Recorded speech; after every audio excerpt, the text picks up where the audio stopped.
পাখির এলিজাবেথান কলার, এটা ভিডিও করো, আমি তোমার শেয়ার করে দিলে পরে তোমরা বাসায় এটা বানাইতে পারবা, ঠিক আছে? দেখো, বিসমিল্লাহ। আমরা ময়না পাখির জন্য কলার বানায় দিচ্ছি, যেন কি হয়, ও হাতটা ট্রেনিং ফ্যানের সাথে লেগে একটা উইং পড়ে গেছে, তো ওইখানে যেন সে বারবার ঠুকরাতে না পারে বা পা দিয়ে খুঁচাইতে না পারে, সে কারণে তার জন্য একটা এলিজাবেথান কলার বানায় দেওয়া হচ্ছে। হ্যাঁ, পাখির এলিজাবেথান কলার। বিদেশে এই এলিজাবেথান কলারগুলো মানে রেডিমেডই পাওয়া যায়, কিন্তু আমাদের এগুলো এখানে রেয়ার, এগুলো মানে এগুলো আসে না, খুব কমই আসে। তবে এটা চাইলে অনেক পেট অ্যাক্সেসরিজ কোম্পানি এইগুলো আনতে পারে, অথবা বাংলাদেশে বানায় রাখলে রেডিমেড এগুলো আমরা ডাক্তাররা এই চিকিৎসা করার পর এটা তাদেরকে দিতে পারি, ঠিক আছে? তাহলে আমরা এভাবে করলাম, করার পর এভাবে গোল করে কাটতে হবে।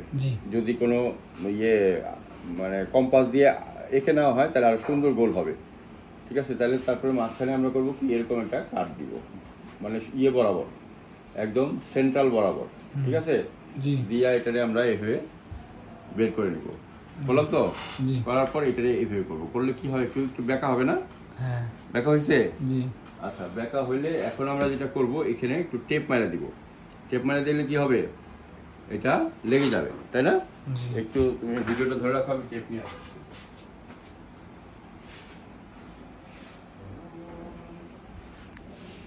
এই যে টেপ, আমরা এখন একটা টেপ মেরে দিব। টেপ মেরে দিলে কি হবে, এটা ইয়ের সাথে লেগে যাবে, তাই না? এই আমরা একটু টেপ নিয়ে টেপটা মেরে দিব, তাই না?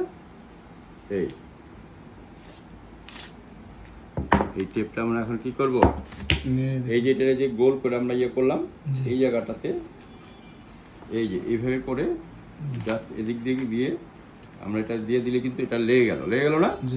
আচ্ছা, এখন কি করতে হবে, মাঝখানে এটা তো ওর গলাটা তো মাঝখানে ঢুকবে, তাই না? গলাটা ঢুকলে তাহলে মাঝখানে এটা গোল করে কাটতে হবে। কাটতে হলে কেমনি করে কাটতে হবে, এই গোল করে, হ্যাঁ,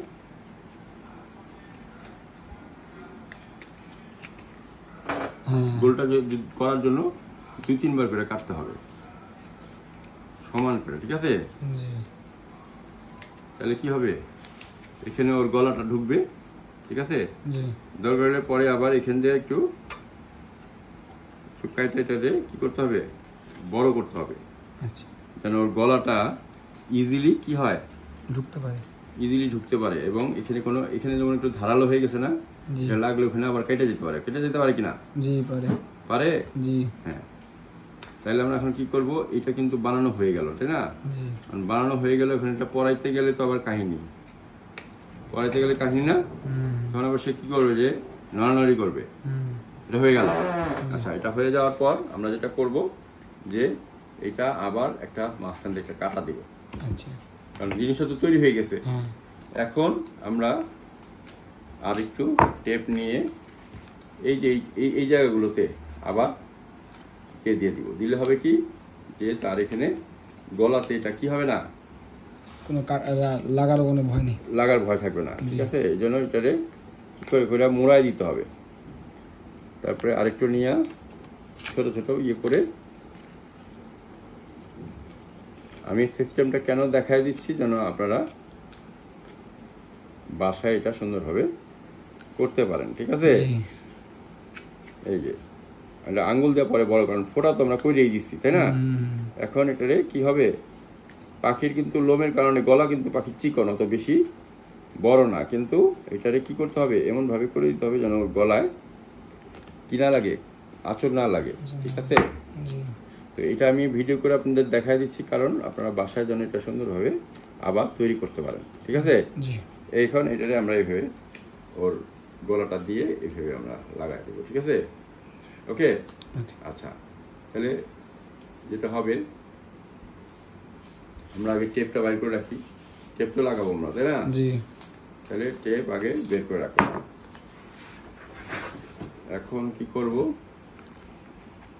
এখন আমরা এটারে এভাবে এটা একটু বড় করব, বাস এই এখন এইভাবে দিয়ে দিব, ঠিক আছে। পাখিটারে আমরা এখন বের করি।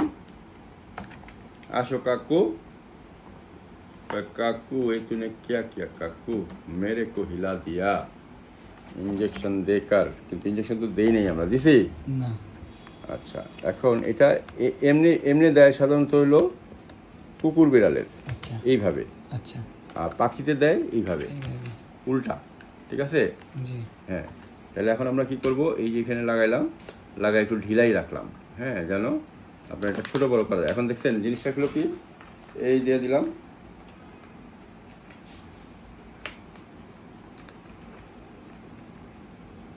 ঠিক আছে। জি আপনি এখন কি এটা কাইটা আবার টেপ লাগাইতে পারবেন না? হ্যাঁ হ্যাঁ লাগানো যাবে। একটু ঢিলা ঢিলা করলাম যেন তার গলায় ফাঁস না লাগে। হ্যাঁ, সে এখন হলো কি, এই কাকু, সে এখন ওইটা দেখবে না, দেখতে পাবে না, বুঝছেন, আর কামড়ও দিতে পারবে না, বুঝছেন। মানে ওই এখন পা দিয়েও সে ঠুকরাইতে পারবে না, কারণ কি ও তো চোখ দিয়ে আন্দাজ করতে পারবে না যে কোন জায়গাটা আছে, আর ঠোঁট দিয়েও ঠুকরাইতে পারবে না। তাহলে হবে ওটা তাড়াতাড়ি শুকায় যাবে। আপনি যখন ওখানে হলুদ দিবেন, হলুদগুলো সে ছাড়াইতে পারবে না, কিন্তু এটা কিন্তু একটু ঢিলা হইলো, মানে বুঝছেন যেন। এবং এটা করে তাহলে নর্মালি ছেড়ে দেওয়া যাবে না, একটা বড় একটা কার্টুনের মধ্যে কাপড় দিয়ে ওখানে রাখতে হবে যেন সে বেশি মুভমেন্ট না করতে পারে। ওষুধ দিয়ে 7 দিনে একটা চিকিৎসা করার পর ঘাটা যখন শুকায় যাবে তখন ছেড়ে দিতে হবে। জি, এখন যদি আপনি খাঁচায় রাখতে চান তাহলে হুড়াহুড়ি করে এগুলো খুলে ফেলবে, আর একটা বড় কার্টুনের মধ্যে কাপড় দিয়ে ওটার মধ্যে রেখে দিবেন, মানে মানে একটা ক্লিনিকের মতো করে। দরকার হলে ওই যে কার্টুনের মধ্যে, কাগজের কার্টুন তো, সাইড দিয়ে ফোটা করে দেবেন যেন বাতাস আসা যাওয়া করে, আর ঢাকার দরকার নাই, হালকা হালকা একটু করে রাখলেই হবে যেন বাতাস আসা যাওয়া করে। আচ্ছা আচ্ছা, হ্যাঁ, তো সে সাফোকেশন হবে। মানে কার্টুন, বড় কার্টুন নিলে উপরে ঢাকারও দরকার নাই, খোলা রাখলেই হবে, কারণ সে আর উঠতে তো পারবে না, এখন তার সে উঠতে পারবে না, উঠতে পারবে না। তো ওটার যেহেতু ঝামেলা, ঢাকনা খোলা রাখলেও সমস্যা নেই। বুঝা গেল? এই জিনিসটা আপনার বাসায় করে আমাকে ভিডিও করে পাঠাবেন যে সব ঠিকঠাক আছে কিনা। আচ্ছা জি, এখন বুঝছেন সবকিছু? জি জি, বুঝতে পারছি। তারপর বুঝার সমস্যা হলে প্রেসক্রিপশনটা ছবি তুলে হোয়াটসঅ্যাপে পাঠাবেন, পাঠায় তারপরে আমাকে জানাবেন, ঠিক আছে। ভিডিও করে দেওয়ার কারণটা হলো যে আপনাদের বাসায় ওই, কারণ এই কলারটা না দিলে সে ঠুকরাইয়া ঘা বাড়াইতেই থাকবে, হলুদ দিলেও বাড়াবে, বুঝছেন? জি জি, বুঝতে হ্যাঁ, ঠিক পারছি। আছে।